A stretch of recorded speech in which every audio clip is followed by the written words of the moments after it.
Aprendiz de cajón peruano, buen compañero de baile, ciclista urbano, viajero y cocinero en las reuniones familiares. Pedro Pablo es colombiano, director de fotografía. Es fanático de las cocinas en las casas de pueblo y explorador de los sabores exóticos durante los viajes. Ha perfeccionado con los años su caldo de patacón para consentirse y consentir a sus personas cercanas. Soy Manuela Tascón y hoy vamos a catar la historia de Pedro Pablo Vega.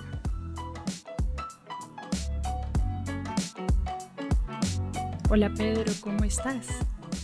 Hola Manuela, ¿cómo estás? Muy bien.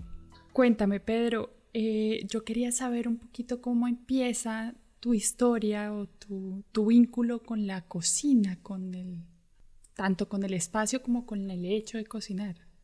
Con el acto de cocinar. Bueno, yo empecé a cocinar a la edad de 9 años, eh, porque estábamos viviendo con mis padres, se separaron y nos fuimos a vivir con mi mamá a la casa. Bueno, nos fuimos a vivir a un barrio, ¿no? Que en medio del divorcio y de este proceso que fue como un poco de huida, ¿sí? Porque digamos que la separación fue un poco ruda. Nosotros terminamos llegando muy sobre las fechas de inicio de clases a un barrio, a vivir, a la casa de una señora. Eh, entonces, como por el hecho de haber llegado tan sobre el tiempo de las matrículas y eso, no hubo forma de conseguir los cupos en ningún colegio, digamos, decente. Y había un par de colegios así como muy de garaje al que mi mamá tuvo que finalmente matricularnos. Mis hermanas ya estaban en bachillerato y yo tenía que empezar a cursar quinto grado. Y el colegio donde yo terminé estudiando quinto grado era terrible, realmente era una pesadilla el lugar, empezando que para llegar allá, eh, las clases arrancaban creo que un cuarto para las 6 de la mañana y había un tema así como bastante estricto con los horarios, obviamente. Y para llegar yo tenía que primero cruzar una avenida principal muy peligrosa, eh, y luego entrar por un barrio que estaba sin pavimentar las calles. Entonces, bueno, primero, a mí siempre se me hacía tarde para llegar. Recuerdo que ese inicio de año fue muy lluvioso, entonces además llegaba siempre como con los zapatos embarrados y eso era ahí un tema siempre de molestia con la profesora, pues la profesora De que me estar dictaba bien como, puesto, de acicalado. claro, la dueña del colegio era la persona que editaba quinto grado y entonces tenía una forma bastante extraña de manejar pues, el negocio, digamos. Era una señora brava, regañona, a mí siempre me estaba molestando porque donde yo me sentaba siempre quedaba embarrado el piso y era un piso de madera que siempre estaba encerado y yo no tenía cuidado.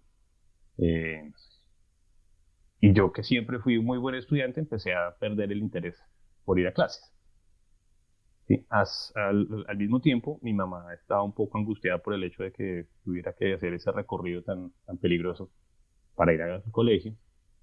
Entonces un día ya yo no me aguanté más como las clases de esta señora que de verdad es de película. Ella es un personaje, una mala de película, como Tronchatoro, la de Matilda, es una perita en dulce comparado con lo que era esta Ok. mujer, realmente.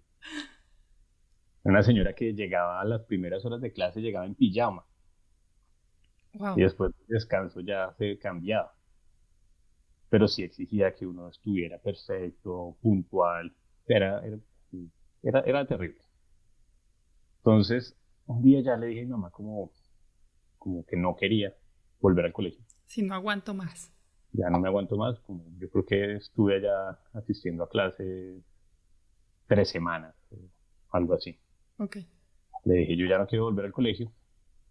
Y mi mamá, que igual estaba como muy angustiada por el hecho de que yo hiciera ese recorrido, pero pues igual también sabía que yo tenía que estudiar. Intentó disuadirme diciéndome que si yo no estudiaba, tenía que preparar el almuerzo a mis hermanas, tenerle el almuerzo listo a mis hermanas para cuando llegaran de clase. Ok. Nosotros hasta ese momento lo que hacíamos es que cuando llegábamos del colegio nos poníamos a cocinar los almuerzos, nosotros tres, porque mi mamá estaba trabajando. Y pues nosotros no sabíamos cocinar en lo absoluto. Entonces la comida que preparábamos era muy precaria. No sabíamos condimentar, no sabíamos usar ni siquiera bien la sal, no sabíamos para qué servía la cebolla, no sabíamos nada de cocina. Y así estábamos como apañándonos nosotros con el tema de la comida. Entonces, bueno, mi mamá me dice, si no vas a estudiar, tienes que hacerle el almuerzo a tus hermanos. Y yo dije, ok, listo, me parece. Y entonces dejé de ir al colegio y empecé a cocinar. Entonces, como no sabía cocinar, lo que hice fue empezar a preguntarle a la señora de la casa donde vivíamos, se llamaba Doña Amparo. Empecé a preguntarle qué tenía que hacer para cocinar. Entonces, lo que básicamente yo hacía era que pensaba un plato y ella me decía, necesita comprar esto, esto, esto, esto, esto y esto. Yo iba, lo compraba. Que tuve también que aprender como a ir de compras, a escoger productos, a mirar tema de precios, de calidad, de cantidades. Y Claro. llegaba a la casa y esta señora me iba dando el paso a paso de cómo tenía que ir haciendo la receta mientras ella cocinaba su almuerzo, el almuerzo para su familia, ¿sí? En su cocina. Nosotros teníamos como una cocinita chiquita ahí, no improvisada. Entonces yo al lado de ella, o detrás de ella realmente, al otro lado de la cocina, yo le iba preguntando qué hacer y ella me daba las indicaciones. Y básicamente así fue que yo empecé a cocinar con tal suerte de que resultó que tenía como cierta habilidad para seguir las recetas y para que me quedaran bien, ¿sí? Ya tenías feeling con el asunto. Sí, tenía como una... Más que con torta toro, evidentemente. Claro, con la cocina me fue bien, realmente. Eh, Empezamos a comer bien, mis hermanas y yo, gracias a eso, digamos, gracias a que yo aprendí a cocinar, empezamos a alimentarnos mejor, empezamos a comer rico y empezamos a descubrir sabores y empecé yo también a descubrir cómo, pues de Mezclar. qué se trataba la cocina, Ok. cómo mezclaban los sabores, qué hace un condimento al lado del otro, qué pasa si reemplazo esto por esto otro. Ya. Y pues de todas maneras siempre ha habido una cosa muy, en medio de todo, muy empírica. La señora, de todas maneras, ella me decía qué hacer, pero no era una maestra dedicada, tampoco era una maestra cariñosa. Ella era un ser más bien tosco, que digamos que aceptó el reto como de decirme qué hacer, pero sin ninguna pretensión más allá de decirle a un niño de 9 años qué tenía que hacer y ver que el niño pues finalmente hacía caso. Ya. ¿Cuál fue el primer plato? Yo no recuerdo bien, yo creo que fue un sudado de pollo con papas y arroz. Creo que fue el primer plato que hice. Hola, perdón por la interrupción. Soy Salvador, o como verán, de cariño también me dicen Chuco. Estaba editando el capítulo cuando me di cuenta que no sé lo que es el pollo sudado. Así es que, tras una búsqueda de Google, encontré que es un platillo que consta generalmente de muslos y contramuslos, se guisa en tomate y cebolla y se cocina con papas. Al final lo acompañan con algo de arroz y es muy tradicional en la comida colombiana. Estoy seguro lo habremos comido en mi casa, pero le decíamos diferente. Y ese plato recuerdo que me quedó saladísimo, saladísimo, saladísimo, hiper salado. Porque doña Amparo, digamos que en la medida en que me iba dando las instrucciones, siempre me preguntaba como, ¿le puso sal? Y yo le decía, sí, le puse sal. O sea, póngale otro poquito. Y yo le ponía más sal. Seguía cocinando y al rato me olvidé de preguntar. Seguramente no me creía que le echara sal, ¿sí? O que le echara la suficiente sal. Entonces, por lo menos 5 o 6 veces me preguntó si le había puesto sal. Yo las 5 o las 6 veces le dije que sí le había puesto y ella me dijo que le pusiera más. Y como yo no sabía cocinar, yo pensé que esa era la forma en la que se cocinaba, que de alguna manera la sal tal vez desaparecía con el tiempo. Pero yo le seguía haciendo caso de ponerle sal y ponerle sal y ponerle sal y ponerle sal hasta que la comida quedó, digamos que de muy buen aspecto, con, con un gran potencial, pero incomible por lo salado. Claro. Creo que de todas maneras nos tocaba comernos eso, pero pues ya aprendí que con la sal hay que tener cuidado, Claro. ¿sí? No es algo que desaparezca y que hay que medirlo y que hay que probar. Yo era consciente que estaba quedando salado, pero como ella me indicó tantas veces que le pusiera más sal, yo pensé que así se hacía. Sí. ¿Sí? Entonces también creo que ahí empieza también un poco una inclinación a no seguir necesariamente las instrucciones, Claro. ¿sí? A romper instrucciones, a empezar a determinar qué instrucciones se siguen y cuáles no. Claro. ¿Mm? Y así básicamente es como yo cocino también. Y yo no he estudiado cocina, yo no he hecho ningún curso, no he tenido, no que tengo una curiosidad, pero pues todo lo que he aprendido a cocinar viene de recetas que leo, de platos que pruebo y después quiero replicar, pero pues más allá de eso no, es una especie de conocimiento empírico en ese sentido, y siempre como jugando con, Con lo que con está a la mano. lo que está a la mano y con qué se reemplaza, ¿sí? Si Claro. no tengo un ingrediente, con qué lo reemplazo. Bueno, Pedro, cuéntame una cosa. Todos tenemos este feeling como se dice que a los hombres se les conquista por el estómago y que a las Ajá. mujeres por los olores. Todo esto está ligado a un proceso alimenticio en algún punto, ¿no? ¿Ah? Eh, y ese proceso alimenticio a veces se hace en casa. Tú estás hablando del amor a tu familia cuando empiezas a cocinarles, pero No. cuando hablamos del amor romántico, digamos, del amor de pareja, Ajá. siempre digamos que se vincula no solo a la comida, sino también a lugares a los Ajá. que uno visita con la persona. Sí. Y a modificaciones y a nuevas experimentaciones, porque se están juntando dos personas que no han crecido juntas, que no han estado juntas. Entonces, la pregunta sería, más o menos, ¿el amor te ha traído recetas o ingredientes nuevos? Sí, pues indiscutiblemente el amor sí le trae a uno nuevas búsquedas, ¿sí? Pues bueno, primero que todo, yo no podría decir que a mí me hayan conquistado por el estómago. Yo no soy una persona que se conquista por el estómago, que esa parte la tengo resuelta por mí mismo, pero sí me conquista, aparte de muchas cosas, el hecho de poder compartir el placer de la comida, de cocinar, ¿sí? Y el poderle cocinar a otra persona. ¿Sí? Que en ese sentido yo aplico la lógica inversa. Yo soy el que tal vez intenta conquistar por el estómago. Claro. Mm. Este es un proverbio libanés de hace muchos años, o sea, estoy como tratando de encajar la idea de la cocina y el Sí, amor, sí, ¿sabes? pero a mucha gente le pasa. A mí Sí, me pasa lo contrario. A mí me enamora el compartir y me claro, gusta compartir el poder, sí, no sé, como ofrecer como ese bienestar, esa, ese gusto y esa satisfacción del comer sí, y sí, el comer algo que yo preparo, claro, ¿sí? Obviamente también el hecho de jugar, con compartir también el proceso de cocinar con la otra persona también hace parte de todo el proceso del enamoramiento y del compartir con una pareja, pero en primera instancia a mí me gusta un poco ofrecer eso sí, que yo sé dar.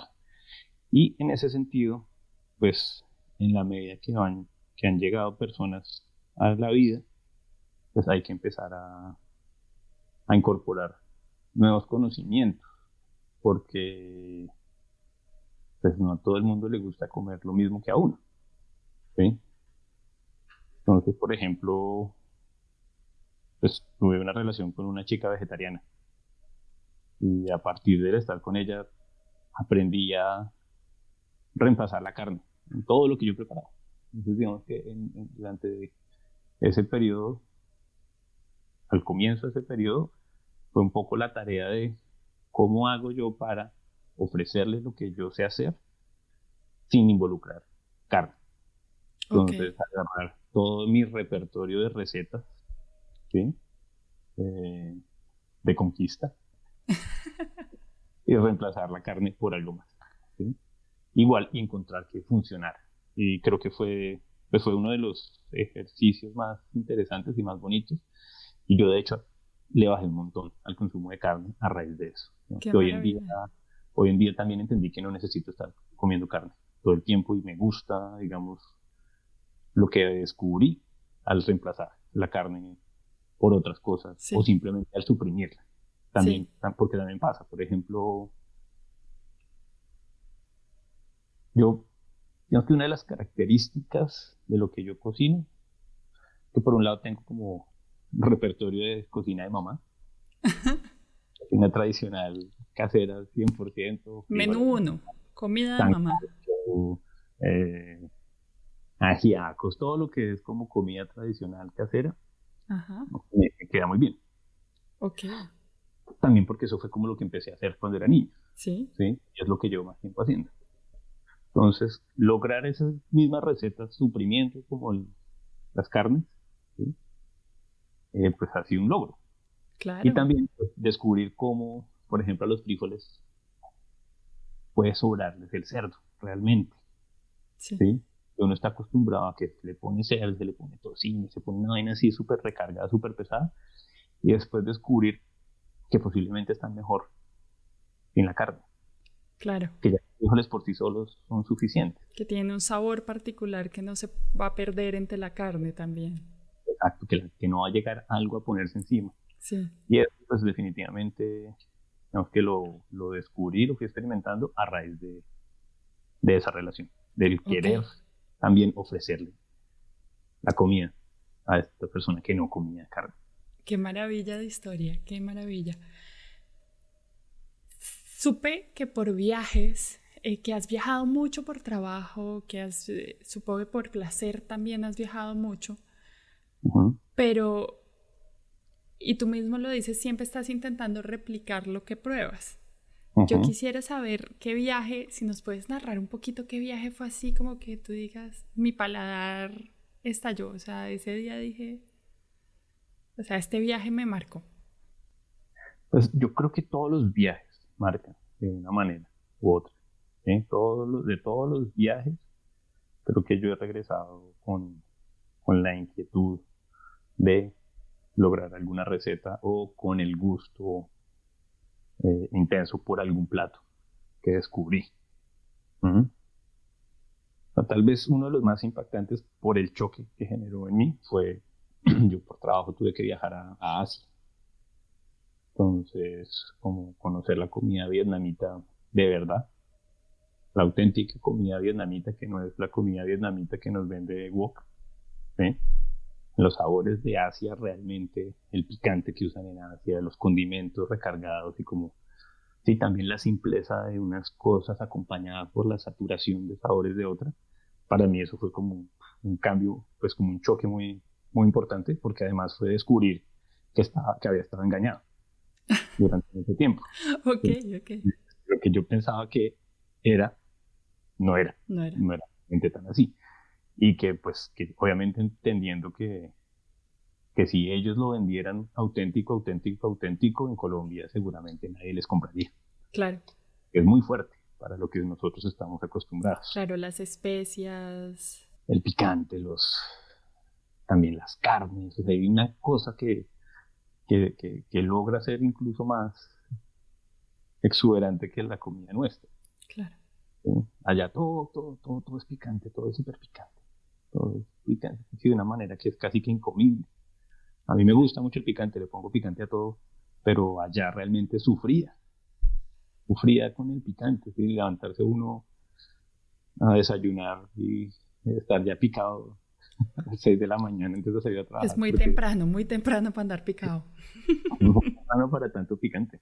O lo mismo en la noche, acostarse a dormir con la panza en llamas. porque igual no había nada más, ¿sí? Claro. Nosotros teníamos, este proyecto en particular, nosotros estábamos siguiendo unos personajes que estaban haciendo un recorrido por Asia y básicamente nosotros teníamos que llegar a dormir.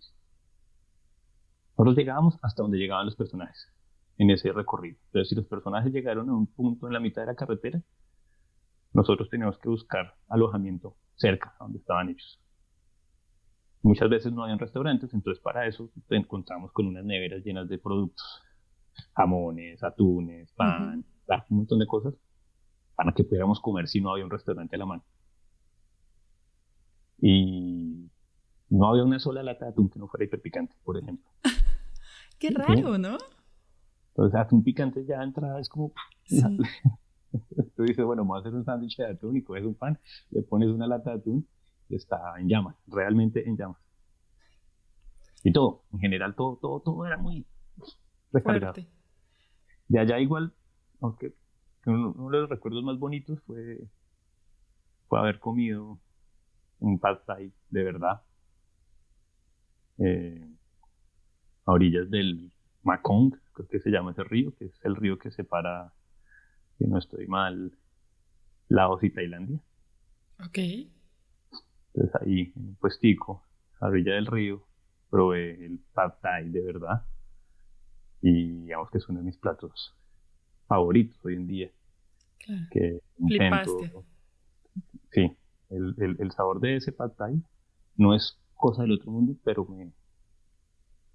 no sé, por alguna razón me conecto. ¿Sí? Finalmente es pasta con pollo y con otras cosas. Maravilla, eso es lo que hace la cocina, ¿no? Nos hace Ahora, viajar. ahora lo preparo, ahora trato de, digamos que he buscado la receta y creo que he logrado hacer un pad thai bastante decente. Ok. Cuéntame una cosa, así como para estar a, a moda de la temporada, del momento, del 2020. Uh-huh. Cuéntame, durante estas cuarentenas, durante este COVID, durante estos como redescubrimientos que tuvimos todos en casa, ¿cuáles fueron tus ensayos que salieron así que tú digas, lo logré? ¿Y cuáles fueron los errores que dijiste, uy, no, esto por aquí no fue? Por aquí no fue. Eh, bueno, resulta que una amiga que se estaba trasteando de casa, en realidad ella había decidido no tener casa, ¿sí? Como que tenía su apartamento y un día dijo como, no voy a tener apartamento, cogió todas sus cosas y las guardó en una bodega y se fue como a vivir con una amiga o con una prima. Y ella tenía un hornito pequeñito que le iba a dejar a otra amiga, una amiga en común, que vive cerca de mi casa. Entonces ella me llamó y me dijo como, venga, puedo ir a dejar me pidió favores. Por un lado, como puede. Es que todo empezó porque ella publicó en Facebook que necesitaba a alguien que le cuidara una mata enorme que tiene. Y yo tenía espacio en el apartamento y además pues también he desarrollado como el placer por cuidar plantas. Entonces le dije, tráemela que yo tengo espacio. Entonces llevándome la mata, llegó también con el horno y me dijo, puedo dejarte este horno acá que van a pasar a recogerlo, no sé qué, bla. Listo. Entonces tuve el horno ahí esperando que llegaran a recogerlo, nunca pasaron a recogerlo. Y algún día le dije como, marica, yo voy a usar el horno. Me dijo, no, pues claro, úsalo. Pues si no han ido, pues úsalo, claro. Y empecé a experimentar con comida del horno, que no lo había hecho mucho. Ok. Yo, que las veces que había tenido horno, digamos que había experimentado de pronto con tortas de estas de paquete y con ciertas recetas, pero no había experimentado tanto. Y ya entrada la cuarentena, teniendo este horno, empecé a jugar más con ciertos temas de hornear la comida. Y la chica con la que tenía, pues, mi novia de ese momento, ella pues, está viviendo en otra ciudad y ella había empezado a practicar panadería como artesanal en su casa. Y empezó a hablarme, a mostrarme los resultados, a contarme que había hecho pan, me mandaba la foto y me decía lo rico que estaba. Y tú así babeando del otro lado. Y yo al otro lado del continente, pues queriendo como compartir eso también, como con la curiosidad muy despierta por eso. Entonces, también como en redes sociales, una chica publicó que tenía masa madre que le había sobrado y que la estaba regalando. Yo le dije que quería, fui y la recogí, me dio unas instrucciones para hacer el pan. Nuevamente, yo soy terrible para seguir instrucciones. Yo intenté hacer el pan con la receta que ella me dio, acordándome de los pasos que me había dado, y pues fue un fracaso rotundo, porque la panadería sí es una disciplina que exige tomar medidas, pesar, calcular, y como una serie de pasos que están Y seguir órdenes, o seguir órdenes estrictas. Sí. ¿Sí? Entonces,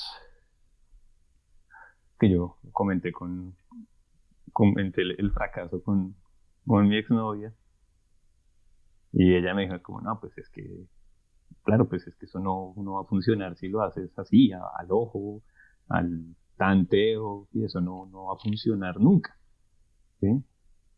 Entonces, para hacerlo como se debe hacer, implicaba como comprar termómetros, comprar unas pesas, comprar un montón de implementos. Toda una inversión. Y tú lo que tenías era un horno. Yo quiero hacer pan, pero tampoco me voy a gastar la plata del mundo, que puede que no sea tanta plata, pero pues en pandemia, ¿sí? Tuve 5 meses sin trabajar durante la pandemia, pues hacer cualquier inversión extra era fuerte. Entonces dije, no, yo no voy a comprar la pesa, no voy a invertir en esto, pero de todas maneras no me voy a dar por vencido. Yo sé que soy capaz de hacer un pan a mi modo, ¿sí? Tomando las medidas a ojo, calculando las temperaturas a dedo y haciendo que la vaina funcione a la manera en que yo he hecho que funcione siempre la cocina. ¿Mm? Y pues finalmente, como en el tercer intento, ya empecé a conseguir panes decentes. ¡Ay, qué maravilla! Este es un ensayo y error de COVID que son uno mismo. En uno mismo. Fue un fracaso. El primer pan fue desastroso. No creció absolutamente nada. Fue duro. Tenía un sabor interesante, pero de resto, pues no era un pan. Como diría mi abuelita, pues estaba para romper las ventanas del vecino, pues no servía para mucho más. Igual me lo comí. Pero pues para nada era un pan. Okay. Y los últimos ya fueron de verdad casos exitosos y no es que tuve que experimentar un montón de cosas para lograrlo. Entonces, por ejemplo, la masa necesita estar como a cierta temperatura ambiente para que pueda crecer durante la noche, porque si no, cuando lo hornees no va a ser esponjoso. Y como estaba haciendo tanto frío o mi cocina era tan fría, yo empecé a jugar con la temperatura de los fogones, a encender los fogones de la cocina cada tanto tiempo para estar calentando la cocina, para calcular que la cocina tuviera un ambiente de una temperatura para que la harina fuera. Y al final conseguí, el día que logré hacer como el pan bien hecho, cuando salió del horno y lo destapé, pues ha sido de las cosas más bonitas que yo he visto en la vida. Cuando tuve ese pan así recién salido del horno, perfecto, ha sido de las emociones más increíbles, como coger un pancito así entre las manos y ver lo bonito que era. Qué belleza. Y que lo he hecho con mis manos y también como a mi manera, pues fue una dicha. Qué belleza. Realmente. Pedro, nos encanta tenerte aquí en Catando Historias. Para mí es una maravilla esta historia de cómo podemos cuidar y querer a través de la cocina, este cariño que hablas por tus hermanas, este cariño de modificar tus recetas para poder, diría, como bailar con el otro en la cocina, con tus amores, y cómo los viajes te han marcado y cómo el COVID representó para ti también un gran amor, ¿no? O sea, mostrar ese que es, tú mismo lo dices, yo vi salir ese pan y para mí era perfecto, ¿no? Era como yo lo hice y para mí es esa importancia. Para nosotros es de gran importancia tenerte aquí en el primer capítulo de Catando Historias. Muchas gracias por confiar en nosotros. Por último, regálanos, te voy a hacer preguntas así, las últimas. Un tip. ¿Un tip de qué? Un tip de cocina, mi amor. Un tip de cocina. Wow. No, es que es difícil porque pues, los gustos son tan variados. Pero un tip de cocina, picar el ajo, destruir el ajo, que lo más que se pueda, para que el sabor quede, pero la textura desaparezca, porque hay gente que no la tolera. Que si no lo encuentran, no se van a dar cuenta que existe el ajo. El ajo para mí es indispensable, pero hay que buscar la manera de desaparecerlo. Ok. Listo, ahora vas a recomendarnos 5 cosas. Un utensilio que no puede faltar en tu cocina. Una olla a presión. Ok. Una especie. Una especie, el romero. Un sabor que caracteriza. El jengibre. Pues es otra especie, pero es un sabor también. Recomiéndanos un lugar para ir a probar algo. Sí, hay unos tacos en un pueblito de México que son los tacos de cerdo, de carnitas más espectaculares que me he comido en la vida. Están en la calle, en una esquina. Pero tengo tan mala memoria que no recuerdo el nombre. Si me das 2 minutos, seguramente vuelve a mi cabeza y te respondo otra vez esa pregunta. Ok. Ya me acordé. Tultepec, vale. Tultepec. Los tacos de carnitas de Tultepec. Hay un señor que vende tacos de carnitas en una esquina de Tultepec, en México, que son los tacos más increíbles que me he comido en la vida. Son de carne, pero son carnívoros, pero son los más increíbles. Además, este señor, el mismo desolla el cerdo los jueves, prepara el jueves, y entre el viernes y el domingo desaparece ese cerdo. Ok. ¿Sí? Qué maravilla.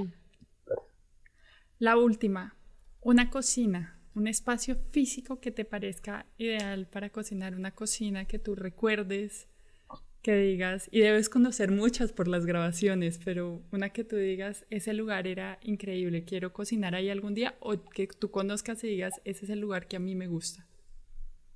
Sí, yo he estado en muchas cocinas, porque precisamente por mi trabajo yo hago mucho documental y por lo general siempre procuro conocer las cocinas de los personajes. Siempre hay algo, siempre hay una escena, algún momento que intento grabar en la cocina, porque para mí la cocina es como el lugar fundamental de la casa, como el espacio principal de la casa y donde uno posiblemente conoce mejor a las personas que habitan.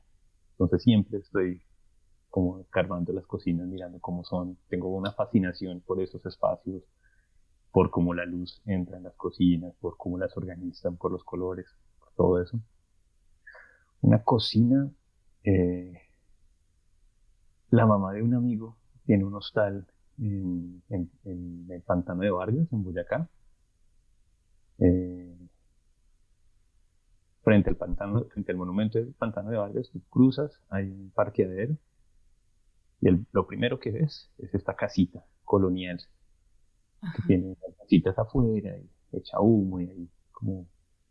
Y no me acuerdo cómo se llama el hostal, pues algo del Libertador o algo así. La cocina de ese lugar es como de las cocinas más espectaculares que yo he conocido. Y esa señora, además, tiene un amor por la cocina, una pasión por el detalle, por servir, por la forma en que te prepara el plato antes de servir, cómo te calienta la taza de café en el fogón para que no se te enfríe el tinto cuando te lo sirve. Y como que hay una mística en esa cocina. Ok. Como de los lugares más seductores y más interesantes para cocinar. Qué maravilla, Pedro. Pues muchas gracias por acompañarnos en Catando Historias, y esto quisiéramos tener como 4 capítulos más porque me parece maravilloso como hablas de las cocinas. Muchas gracias a ustedes por la invitación, por escucharme. Y pues, por aquí a la orden. Bienvenido siempre. Hola, soy Sara Bautista y con la complicidad de Manu y Chuco hacemos posible este podcast. Recuerda que puedes conocer y preparar las recetas de nuestros invitados en la página web www.catandohistorias.com. Además, si ingresas a la página vas a ver unas ilustraciones muy bonitas hechas por nuestra amiga Juana Nieto. Si quieres contarnos los olores, los sabores, las fotografías o los recuerdos que llegaron a ti escuchando este episodio, escríbenos a nuestras redes sociales @catandohistorias.podcast en Facebook y @catandohistorias en Instagram. Si te gustó el capítulo, compártelo y síguenos escuchando.